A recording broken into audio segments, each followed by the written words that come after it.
Hello welcome dear student. So last lecture में हम taxonomy पे थे। उससे पहले का हमने सारा निपटा लिया था कि डिफाइनिंग फीचर क्या है, नॉन डिफाइनिंग फीचर क्या है, ठीक है।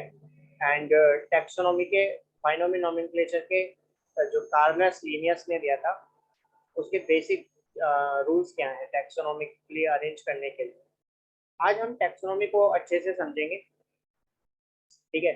तो चलिए अब हम एक ब्लैंक स्लाइड पे चलते हैं और यहाँ पे स्टार्ट करते हैं टैक्सोनॉमी क्या होता है।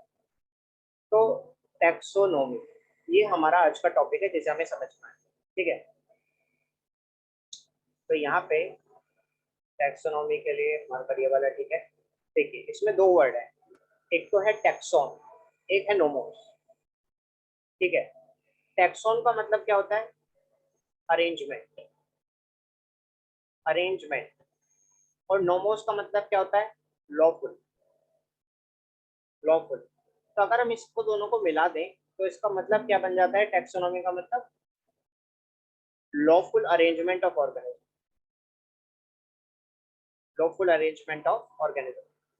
मतलब एक पर्टिकुलर सेट ऑफ रूल्स जो हमने सेट कर रखे हैं उसके हिसाब से किसी भी ऑर्गेनिज्म का अरेंजमेंट करना ही टैक्सोनॉमी कहलाती है। एज सिंपल एज दैट, ठीक है। तो ये आई होप काफी सिंपल लगा होगा आपको। टैक्सोनॉमी का मतलब lawful arrangement of organism and that's all, खत्म, ठीक है। सो यहाँ पे हम आगे स्टार्ट करते हैं। इसे दिया किसने था? इसे दिया था AP डी कंडोले। हालांकि एनसीईआरटी में नहीं है ये, ओके। कंडोले, AP डी कंडोले ने दिया था। उनकी एक बुक थी थ्योरीज एलिमेंटायर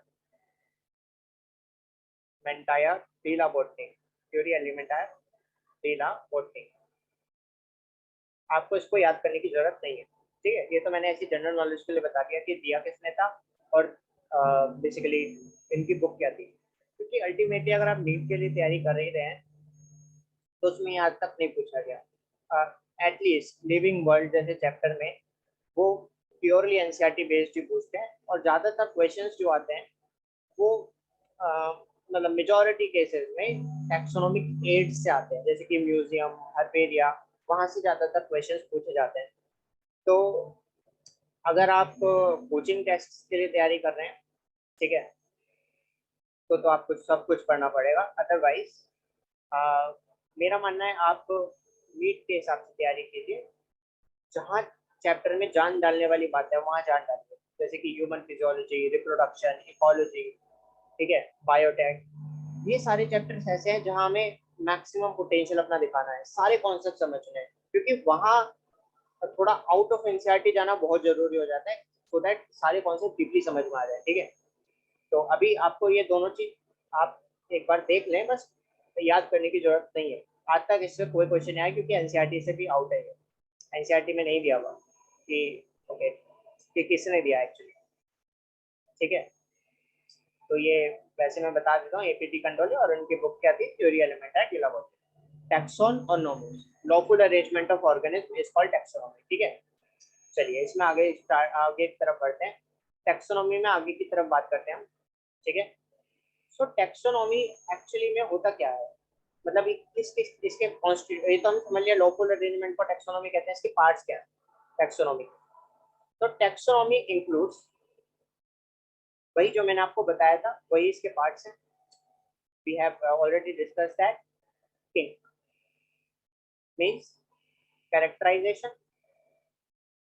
कैरेक्टराइजेशन सबसे पहले हम उसके कैरेक्टर्स देखेंगे और फिर आइडेंटिफाई करेंगे, आइडेंटिफिकेशन। देन हम उसको नोमेनक्लेचर कहेंगे, नाम देंगे, ठीक है। और फिर हम उसको क्लासिफिकेशन कर देंगे उसका। ये डाइकोट है, मोनोकोट है, ब्रायोफाइट है, टेरिडोफाइट है, जिम्नोस्पर्म है, एंजियोस्पर्म है, मोनेरा है, या फिर प्रोटिस्टा में रखा जाएगा, फंगी में रखा जाएगा। उस हिसाब से हम उसे क्लासिफाई कर देंगे एट द लास्ट, कि कोडेट है, नॉन कोडेट है, उस हिसाब से। तो taxonomy includes this, these are the parts of taxonomy, ठीक है। तो यहाँ तक हमने पढ़ लिया। इसके बाद एक टर्म आती है जिसको हम कहते हैं सिस्टमैटिक्स, ठीक है। सिस्टमैटिक्स, ठीक है। सिस्टमैटिक्स दिया किसने था? ये लीनियस ने दिया था। लीनियस ने क्या दिया था? सिस्टमैटिक्स दिया था। अब सिस्टमैटिक्स होता क्या है? ये आपको यही समझना बहुत जरूरी है। सिस्टमैटिक्स वेरी इजी, सिर्फ टैक्सोनॉमी की बात नहीं कर रहा है सिस्टमैटिक, टैक्सोनॉमी को तो लिया ही है इसने, साथ ही में इवोल्यूशनरी स्टडी भी साथ में इंक्लूड किया है। ठीक है, अगर आप इवोल्यूशनरी स्टडी को इसमें ऐड कर देते हैं, इसमें टैक्सोनॉमी में, मीन्स लॉफुल अरेंजमेंट तो आप कर रहे हैं, लेकिन उनका पास्ट क्या है, उनका इवोल्यूशन किस तरीके से हुआ है, वो भी आप स्टडी कर रहे हैं साथ साथ में, तो हम इसको सिस्टमैटिक्स कह देंगे। तो टैक्सोनॉमी प्लस फाइलोजेनी, फाइलोजेनी का मतलब, फाइलोजेनी का मतलब होता है study of evolutionary evolution. Okay, evolutionary study को क्या कहते हैं, फाइलोजेनी कहते हैं। एंड टैक्सोनॉमी का मतलब क्या हो गया, लॉफुल अरेंजमेंट, मतलब लॉफुल अरेंजमेंट तो हम कर ही रहे हैं ऑर्गेनिज्म का, किसके रेफरेंस में लेते हुए, एवोल्यूशन के रेफरेंस को लेते हुए हम उनका लॉफुल अरेंजमेंट कर रहे हैं, किसका, ऑर्गेनिज्म का, उसी को हम क्या कहते हैं, टैक्सोनॉमी कहते हैं, ओ सॉरी सिस्टमैटिक्स कहते हैं। इसे दिया किसने था, लीनियस ने दिया था, ये जरूर ध्यान रखना है आपको। साइंटिस्ट का नाम यहाँ पे इंपॉर्टेंस रखता है, कौन से दो साइंटिस्ट का नाम इंपॉर्टेंट है, एक तो हमने बाइनोमियल नोमेनक्लेचर देखा और एक यहाँ पे सिस्टमैटिक्स देखा जिन्हें लीनियस ने दिया। ठीक है, ओके, अब हमें सिस्टमैटिक्स यहाँ पे आई थिंक समझ में अच्छे से आ गया होगा। अब एनसीईआरटी पे हम वापस आ जाते हैं और से अब एनसीईआरटी को हम पढ़ना स्टार्ट करते हैं। ठीक है, तो ये तो हमने कल ही देख लिया था यहाँ पे कि based on the characteristics all living organisms, सारे लिविंग ऑर्गेनिज्म को हम लॉफुल अरेंजमेंट कर सकते हैं उनका, और ठीक है, उसी को टैक्सोनॉमी कह रहे हैं। In different taxa, this is taxonomy. अब हम टैक्सोनॉमी को अच्छे से समझ गए हैं। External internal structure along, okay, एक यहाँ पे छोटी सी चीज और है, वो मैं भी आपको अभी हाथ हाथ ही बता देता हूँ। ठीक है, नाउ यहाँ पे अगर हम बात करें आगे, so let me talk this. तो यहाँ पे हमारे पास टैक्सोनॉमी चलती है। टैक्सोनॉमी के फर्दर दो पार्ट्स में डिवाइडेड है ये, एक तो होती है कीमोटैक्सोनॉमी, कीमोटैक्सोनॉमी, एक होती है cytotaxonomy. Cytotaxonomy, cytotaxonomy is very easy, it is just a cell structure, उसका फंक्शन, बिहेवियर, ये सब हम यहाँ स्टडी करते हैं। और कीमोटैक्सोनॉमी में केमिकल कॉन्स्टिट्यूएंट, केमिकल कॉन्स्टिट्यूएंट जैसे कि abrin, ricin, like that. Okay, तो ये दो पार्ट थे, ये भी हमने डिस्कस कर लिए। अब इसके बाद external internal structure along with the structure of cell development process and ecological information of organism are essential and form the modern taxonomic study. ठीक है, ये लाइन आपको काफी इंपॉर्टेंट है रहती है। ठीक है, external internal structure of cell, okay, development and the process and ecological information of organism are essential and form the basis of modern taxonomic studies. ठीक है, अब जैसे कि मैंने आपको बताया यहाँ पे क्या क्या आता है, characterisation, identification, classification and nomenclature are the basis of taxonomy. ठीक है, ये भी काफी इंपॉर्टेंट लाइन हो जाती है, ये जस्ट हम डिस्कस कर चुके हैं। टैक्सोनॉमी कुछ नया नहीं है, is not something new. Human beings always been interested in knowing more and more about various kind of organisms. हम हमेशा से interested हैं, particularly with reference to their own use. In early days, human beings need to find sources for their food and basic needs, clothing and shelter के लिए भी हमें भटकना पड़ता था. Hence, earliest classification were based on the uses of various organisms. ठीक है, आगे हम इसमें स्टडी करते हैं. Human beings were since long not only interested in knowing more and more about different kind of organisms and diversity, but also relationship among them. वही हमने कहा रिलेशनशिप मतलब सिस्टमैटिक्स, जहाँ इवोल्यूशन से रिलेशन हो गया वहाँ उसको क्या कह देंगे हम, सिस्टमैटिक्स कह देंगे. ठीक है, systematic is derived bye Latin word से सिस्टमा. सिस्टमा का मतलब होता है systematic arrangement of organism. Linnaeus Systema natural की 10th पब्लिकेशन है, कौन सी 10th पब्लिकेशन, आप इसे ध्यान रख सकते हैं. 10th टाइटल ऑफ इस पब्लिकेशन में इन्होंने ये दिया था सिस्टमैटिक्स के बारे में. द स्कोप, अब ये the scope of systematics were later and enlarged to identification, nomenclature, classification. Okay, and अब यहाँ पे इन्होंने बात कही है अकाउंट इवोल्यूशनरी रिलेशनशिप. तो यहाँ पे सिस्टमैटिक्स में 4 चीजें आ गई, मतलब 3 चीजें तो टैक्सोनॉमी की है ही है, plus evolutionary study which is phylogeny. Phylogeny को भी साथ में इंक्लूड कर लिया गया है यहाँ पे. ठीक है। तो ये आपको यहाँ पे ध्यान रखना है, काफी इंपॉर्टेंट है सिस्टमैटिक्स में और टैक्सोनॉमी में डिफरेंस, कि what is the difference between taxonomy and systematics. Systematics में और टैक्सोनॉमी में क्या फर्क है। तो बस ये तो टैक्सोनॉमी तो लॉफुल अरेंजमेंट हो गया, और सिस्टमैटिक्स क्या है, systematic arrangement obviously, but taxonomy plus philology, that's all. और ये पॉइंट ऑफ डिफरेंस आपका आई होप क्लियर हो गया होगा। ठीक है, फिर भी कोई डाउट हो आप पूछ लीजिएगा कमेंट बॉक्स में, I answer that. Taxonomic categories, ठीक है। अब क्लासिफिकेशन एक स्टेप का प्रोसेस तो नहीं है, it's not a single step process, इसमें हायरार्की ऑफ स्टेप्स लगते हैं, ठीक है, in which each step represent a rank or category. Since the category is part of overall taxonomic arrangement, इसको taxonomic category कहते हैं, and all categories together taxonomic hierarchy बनाती है। Each category refer to a unit of classification, in fact represent a rank, जिसको हम taxon कहते हैं। अच्छा, कई बार तो यही पूछ लेते हैं क्वेश्चन में, ये भी काफी फेमस चीज हो गई है आजकल, ठीक है, पूछ लेते हैं, उसमें कोई वो नहीं है कि नहीं पूछ सकते, बहुत छोटी सी चीज है लेकिन पूछी जा सकती है, ठीक है। ये एक सेकेंड, यहाँ पे यहाँ से लेके ये चीज काफी इंपॉर्टेंस रखती है आपकी, मार्केट अगेन, ये दोनों चीज आपको बहुत अच्छे से ध्यान रखनी चाहिए कि टैक्सोन और टैक्सा, टैक्सा जो है वो प्लूरल है, ठीक है, टैक्सा मतलब प्लूरल, और टैक्सोन मतलब एक की बात हो रही है, सिंगुलर है वो, ठीक है। वो छोटी छोटी चीजें हैं, जैसे कि एक बार पूछा गया था नीट के अंदर कि जो हम ई पढ़ते हैं जिसकी वैल्यू आपकी 2.718 के आसपास होती है, तो इसमें ई जो है वो नेचुरल लॉगरिथमिक बेस है या फिर आपका एक्सपोनेंशियल है, इट इज नेचुरल, एनसीईआरटी में गिवन है इकोलॉजी के अंदर। तो ऐसे छोटे छोटे क्वेश्चंस बन जाते हैं, बिल्कुल आप आपने बिल्कुल ही डिटेल में स्टडी किया है तो भी आप कॉन्सेप्चुअली जाएंगे, ठीक है, इसलिए कहते हैं एनसीईआरटी की लाइंस काफी इंपॉर्टेंट है। तो ये भी पूछ लेते हैं यहाँ पे, वो कुछ नहीं पूछेगा पूरे चैप्टर में, यहाँ से क्वेश्चन खत्म हो जाएगा, ठीक है। टैक्सो अभी कब taxonomic category and hierarchy can be illustrated by an example. Insects represent a group of organisms sharing common feature like three pair of jointed legs.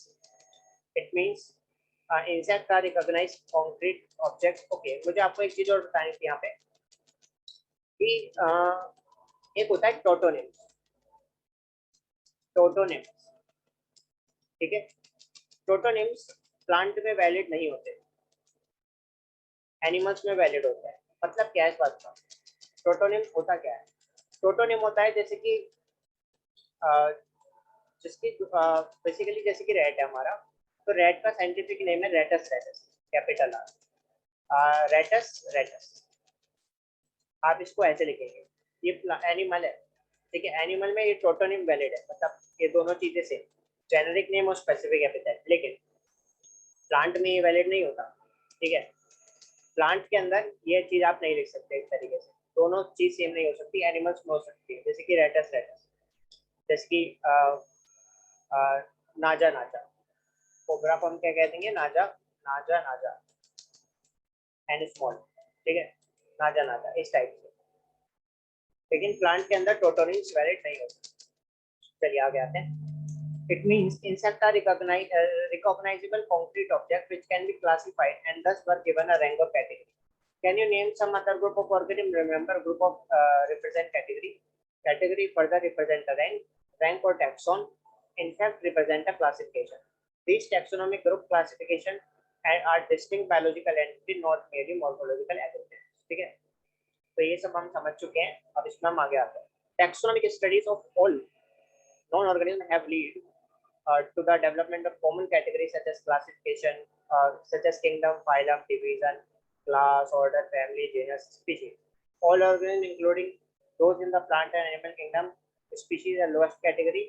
और अब हम इससे समझते हैं, पहले तो इसे याद कर लेते हैं। अब ना इसे याद करना काफी जरूरी हो जाता है, तो आपको मैं इसकी एक ट्रिक बता देता हूँ यहाँ पे, एक सेकेंड। तो यहाँ पे हम इसकी ट्रिक को डिस्कस करेंगे कि आप इसको याद कैसे करेंगे, ठीक है। So let's study that. तो मैं यहाँ पे इसको ट्रिक लिख देता हूँ, किड्स प्ले और cricket okay on finally trimmed grassy surface, grassy surface. ठीक है, ये इसकी ट्रिक है जो आप ध्यान रख सकते हैं, ना रखना चाहे मत रखें, डायरेक्ट याद कर लें। ठीक है, फिर भी मैं आपको बता देता हूँ, ये स्पीशीज हो गया, ये जेनस हो गया, ये तो ध्यान ही रहेगा कि स्पीशीज पे जेनस। फिर ट्रिम्ड फॉर ट्राइब, ये एनसीईआरटी में नहीं दिया हुआ बट आपको ध्यान रखना है। ये फैमिली, ठीक है, ऑर्डर, इस बार का नीट का क्वेश्चन भी है, क्रिकेट,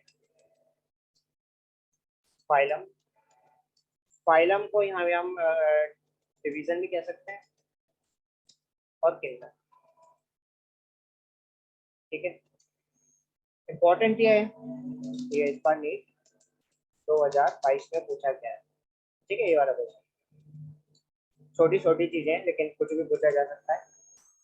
अब इसके अंदर काफी इंपॉर्टेंट चीजें आती हैं, तो आप ये ध्यान रख सकते हैं कि किड्स प्ले करके कहाँ खेलते हैं, on finally trimmed grassy surface, जो ग्रासी सरफेस है जो कि बहुत अच्छी तरीके से ट्रिमिंग हुई भी है उसकी, तो किड्स वहाँ क्या खेलते हैं, क्रिकेट खेलते हैं। अदरवाइज स्पीशीज जीनस तो आप बिल्कुल ध्यान रखें, उसके बाद फैमिली, फिर ऑर्डर। ठीक है, ऐसे आप ऐसे ध्यान रख सकते हैं, बीमारी होती है जिसे ओसीडी कहते हैं। ठीक है, ओसीडी नाम की बीमारी होती है जिसमें ज्यादा हाथ धोना, ऐसे सिम्टम्स देखे जाते हैं पेशेंट में, जैसे कि बार बार हाथ धोना, या कोई पर्टिकुलर हैबिट है जिसे वो बार बार रिपीट कर रहा है बंदा, तो ओसीडी से आप इसे सीधा ध्यान रख सकते हैं कि फैमिली में एक बंदे को ओसीडी है, एज इजी एज दैट। ठीक है, स्पीशीज जीनस तो आपको याद ही रहेगा, ट्राइब बीच में आता है, इनके ध्यान रखने के मेन है। फैमिली के अंदर क्या है, ओसीडी, यही चीज भूल जाते हैं हम जनरली यहाँ पे। जनरली जो स्टूडेंट्स रहते हैं वो यहाँ पे ये वाला सेक्शन भूल जाते हैं कि कौन पहले कौन बाद में, नाम तो आपको सारे याद रहेंगे, बस ये भूल जाएंगे कि इनका परफेक्ट ऑर्डर क्या है। तो फैमिली में एक बंदे को ओसीडी है, ओसीडी, ओसीडी। ठीक है, और किंगडम तो आपको याद ही रहेगा, और अदरवाइज आप ट्रिक से भी ध्यान रख सकते हैं इसको, वेरी इजी। ठीक है, kids play cricket on finally trimmed grassy surface. ठीक है, चलिए अब आगे हम इसमें डिस्कशन करते हैं।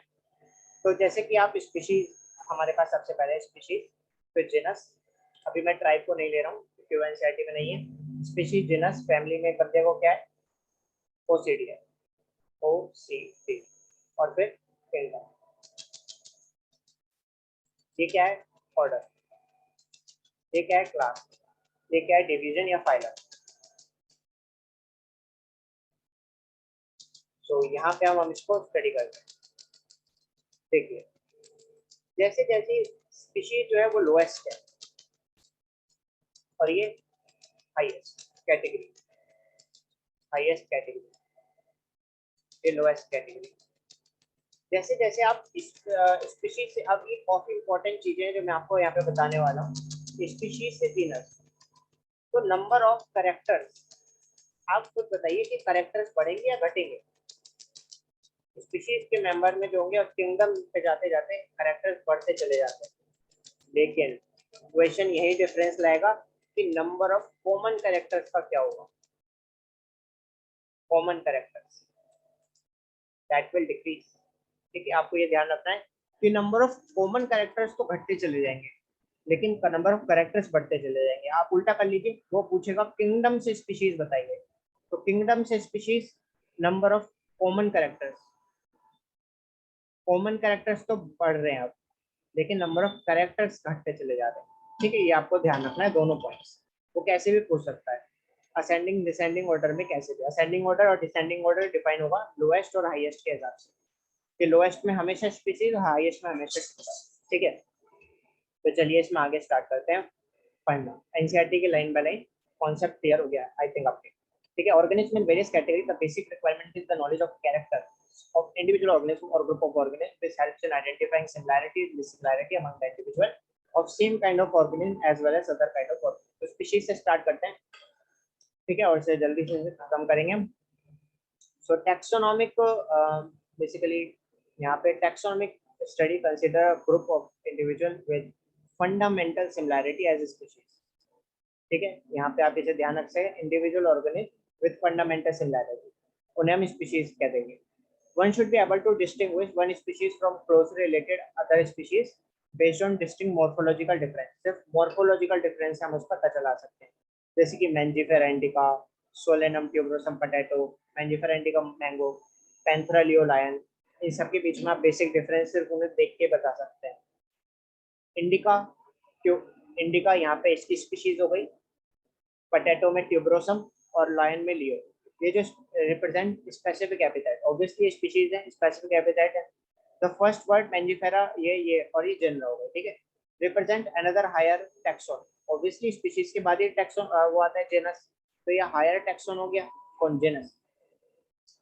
ईच जेनस में है वन और more one specific epithet representing different organisms but having morphological similarities. For example, Panthera has specific epithet tigris, Solanum has nigrum and melongena. Human being belong to same species sapiens, which is grouped into Homo, genus Homo. The scientific name of human being is Homo sapiens। ठीक है, चलिए आगे start करते हैं। इसमें आगे अगला next हमारे पास आ जाता है स्पीशीज के बाद जीनस। ठीक है, जीनस क्या हो गया, comprises the group of related species. Related species के मेंबर को हम क्या कह देंगे, जीनस कह देंगे। ये अदर हायर टैक्सोन है, has more characters in common in comparison to species, जैसे कि हमने बताया। लेकिन नंबर ऑफ कॉमन, एक तो हो गया हमारे कैरेक्टर्स, एक हो गया कॉमन कैरेक्टर, तो स्पीशीज से जीनस जा रहे हैं। ठीक है, स्पीशीज से जीनस जा रहे हैं।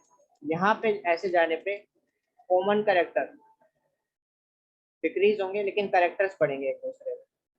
ठीक है, so we can say that genera are aggregate of closely related species का एग्रीगेशन ही जीनस कहलाता है। Potato, brinjal as different species belonging to same genus solanum. एक का नाम इन दोनों में ही, ब्रिंजल ले लीजिए या पोटैटो ले लीजिए, दोनों में ही सोलेनम आता है। ठीक है, बस एक ट्यूबरोसम है, एक कुछ और है। ठीक है, lion panthera leo, leopard panthera pardus, panthera tigris, इन तीनों में पैंथरा कॉमन है। ठीक है, वन की स्पीशीज अलग अलग हो गई with several common features, features भी कॉमन शो करते हैं तीनों। स्पीशीज ऑफ जीनस पैंथरा, तीनों ही पैंथरा जीनस जीनस में आते हैं।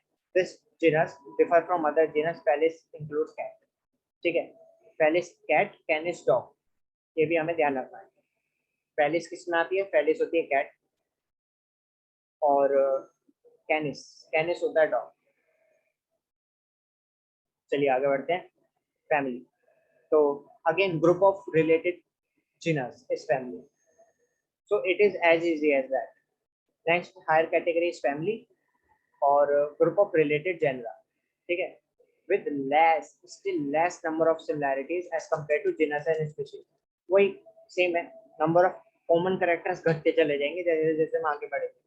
Families are characteristic on the basis of both vegetative and reproductive feature of plant species. Among plant, for example, 3 species: Solanum, Petunia, Datura। ठीक है, इनको फैमिली सोलन इसी में रखा जाता है। ठीक है, यहाँ पे क्योंकि धतूरा आ गया तो मैं आपको एक ट्रिक यहाँ पे याद करवाना चाहता हूँ साथ साथ। देखिए, पी, बीन, काशिया, गुलमोहर, गुलमोहर, ये आप अभी याद रख सकते हैं, ना याद करना चाहिए कोई बात नहीं, आगे याद कर लेंगे मॉर्फोलॉजी के अंदर।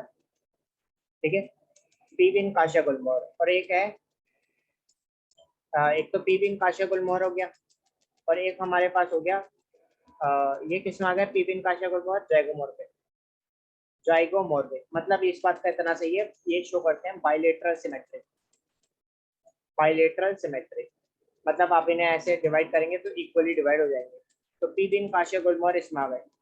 ठीक है, और इसमें आ गया एक, ये तो बाइलेटरल सिमेट्री हो गया। अब है रेडियल सिमेट्री। रेडियल सिमेट्री को हम कहते हैं एक्टिनोमॉर्फिक, एक्टिनोमॉर्फिक। ठीक है, तो रेडियल सिमेट्री हमारे पास किस में देखने को मिलेगी, एक तो पी बिन काशिया गुलमोहर हो गया हमारे पास, जिसमें हमारे पास देखने को मिल रही है जाइगोमॉर्फिक, ठीक है। एंड रेडियल सिमेट्री भी हमारे पास ऑर्गेनिजम्स हैं, वो हम उसमें मॉर्फोलॉजी में देख लेंगे, एंड एसिमेट्रिक करना हो जाता है इसमें, ठीक है। फेलिस कैट फेलिडे, ठीक है। And tiger leopard put along with the genus Felis cat in the family Felidae. Similarly, if you observe the feature of cat and dog, you will find some similarity and some differences as well. So इसे Felidae और Canidae में रख देते हैं, Felidae for cat, Canidae for dog, ठीक है। चलिए आगे बढ़ते हैं। तो आगे की तरफ हम इसमें बढ़ते हैं और अगला हमारे पास आ जाता है order. So you have seen that जो हमारे पास इसके अंदर हो जाता है categories like species, genus, family, or the basis of number of similar characters, generally ordered. Higher taxonomic category identified based on aggregate of common of characters. Order being a higher category, assemblage of family. कोई assemblage of family को order कह दिया with few similar characters. Few similar characters. जैसे जैसे आगे जा रहे हैं characters करते जा रहे हैं. Similar characters are less in number as compared to different genera in a family. Plant family like Convolvulaceae, Solanaceae are included in the order Polymonads. Polymonads में दोनों आ जाते हैं, Polymonads। एक तो Convolvulaceae और एक Solanaceae, ठीक है।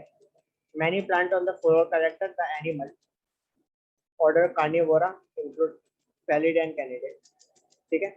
Carnivores जो मांस खाते हैं उसमें Felidae भी आ गया, Canidae भी आ गया, दोनों फैमिलीज आ गई, ठीक है। क्लास, तो क्लास हमारे पास क्लास में क्या है और फाइलम में क्या है, तो वो हम और देख लेते हैं यहाँ पे, ठीक है।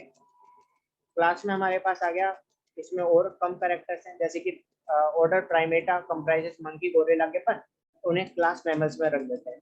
अब ये बड़ी चीज हो गई, ठीक है, पूरे मैमल्स की बात हो रखी है, तो वहाँ पे प्राइमेट्स आ गए। Order Carnivora include animal like tiger, cat, dog, इन्हें मैमेलिया में रख दिया, ये भी सब मैमेलिया के अंदर आ गए, ठीक है, इस तरह से।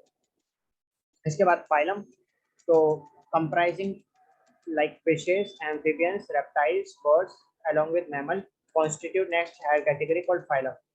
All those based on common characters like presence of notochord, dorsal neural system, dorsal hollow neural system, are included in phylum chordates. अब हमने डिवाइड कर दिया chordates and non chordates के अंदर, इसके अंदर तो सब कुछ आ गया, ठीक है। तो इस तरीके से फाइलम हमारा बनता है, और लास्ट हमारे पास क्या आ जाता है, but not the least obviously kingdom, ठीक है। तो अब किंगडम हमारे पास यहाँ पे फाइनली आ जाता है, तो उसको हम देख लेते हैं। Animal belong to various phyla are assigned to higher category kingdom Animalia, ठीक है। In the classification system the classic kingdom Plantae on the other hand is distinct and comprise all the plant from various division, henceforth we refer to these animals and plant kingdoms। तो animal kingdom और plant kingdom की बात आ रही है, ठीक है, animal and plant kingdom, ठीक है। अब taxonomy category from species to have ascending order starting with the species, जैसे कि मैंने आपको बताया ये ब्रॉड कैटेगरीज हैं। Taxonomics have also developed sub categories in this hierarchy to facilitate more sound and scientific placement of various taxa.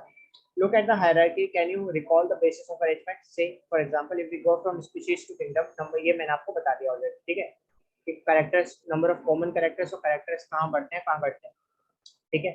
तो चलिए इसमें आगे बढ़ते हैं। ये मैंने अब आप पूरी याद कर सकते हैं, ठीक है। कल हमने कहाँ तक कहा था, सिर्फ कल हमारा बात हुई थी यहाँ तक, आप यहाँ तक याद रख सकते हैं इसको, लेकिन आज सारा आप याद कर लेंगे इसको, ठीक है।